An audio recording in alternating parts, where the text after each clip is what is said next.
جب اللہ کسی سے ناراض ہوتا ہے تو اس کا لباس اتر جاتا ہے۔ تو لباس کا مختصر ہوتے چلے جانا یہ کوئی دلیل اس بات کی نہیں ہے کہ یہ بندہ ترقی یافتہ ہو گیا ہے، بلکہ یہ اس بات کی دلیل ہے کہ اللہ اس سے ناراض ہو رہا ہے، اس کا لباس سکڑتا چلا جا رہا ہے۔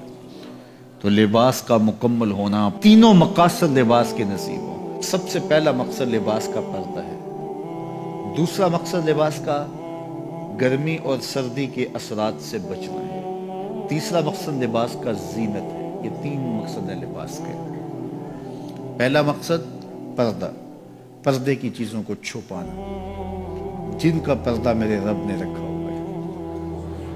دیکھو، اللہ نے حضرت انسان کو شعور دیا، اس لیے اس کو پردہ کرنا پڑتا ہے۔ جن کو شعور نہیں ہے ان کے پردے کا قدرت نے خود اہتمام کیا ہے۔ جانوروں کے بال رکھے ہیں اور ان کے کچھ اعضاء اس طرح پیدا کیے ہیں کہ ان کا پردہ رہتا ہے۔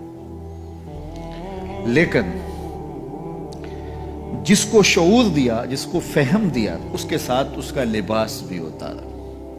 اور شرم اور حیا جب ہوتی ہے تو لباس کا اترنا طبیعت پہ شاہ گزرتا ہے۔ اگر اعضائے بدنیہ کا اظہار ہو لباس سے تو پھر لباس کا یہ بنیادی مقصد تھا تو یہ بھی پورا نہیں ہوگا۔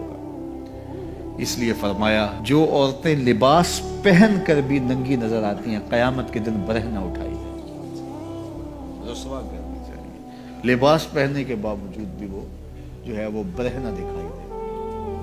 ان کے اعضائے بدنیہ کا اظہار ان کے لباس سے ہوتا ہے، تو پھر وہ لباس کیسا ہوگا؟ لباس تو پردے کے لیے تھا، زینت کے لیے تھا، موسمی اثرات سے بچانے کے لیے تھا۔ یہ تین مقصد تھے لباس کے، تو بنیادی مقصد پردہ تھا۔ تو اگر وہی حاصل نہ ہوا تو پھر لباس کا مقصد کیا ہوا؟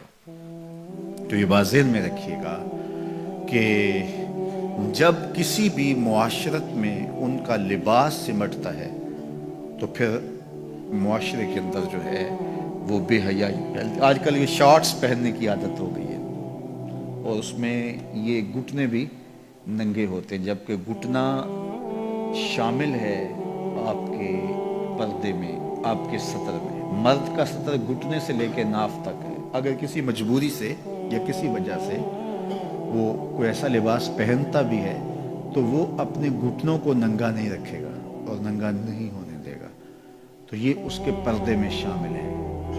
تو قوموں کا بے لباس ہونا یہ قوموں کی تہذیب کا پتہ دیتا ہے۔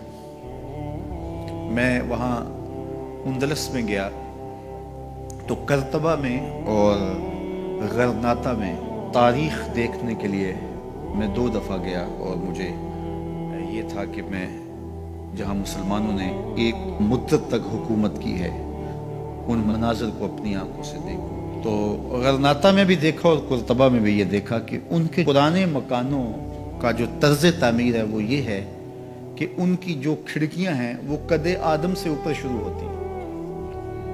یعنی ہمارے ہاں تو وہ آج کل یہ نیا جو طرز تعمیر آیا ہے کچھ عرصے سے کہ 4 فٹ کی گلی ہم اطراف میں چھوڑتے ہیں اور دیوار اوپر کر کے تو کھڑکیاں نیچے تک لے جاتے ہیں، تو تاکہ ہوا کی گزرگاہ آسان ہو۔ اور جب یہ گلی چھوڑنے کا رواج نہیں تھا تو جو گھر کے کمرے کی کھڑکی ہوتی تھی یا صحن کی کھڑکی ہوتی تھی وہ ڈائریکٹ گلی میں کھلتی تھی۔ تو اس وقت طرز تعمیر جو مسلمانوں کا تھا اور جو دوسرے لوگوں کا طرز تعمیر تھا اس میں فرق تھا۔ جو دوسرے لوگ تھے وہ نیچے سے کھڑکی شروع کرتے تھے اور ہم قد آدم سے اوپر شروع کرتے تھے، چونکہ یہ طرز تعمیر بتاتا ہے کہ اندر کوئی حیا والے رہتے ہیں اور گلی سے گزرنے والے شخص کی نظر اندر نہ پڑے۔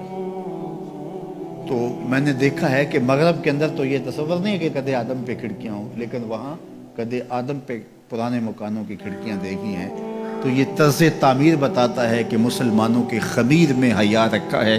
میرے حضور نے سچ کہا تھا، جب ایمان آتا ہے تو حیا آتا ہے، جب حیا رخصت ہوتا ہے تو ایمان بھی رخصت ہو جاتا ہے۔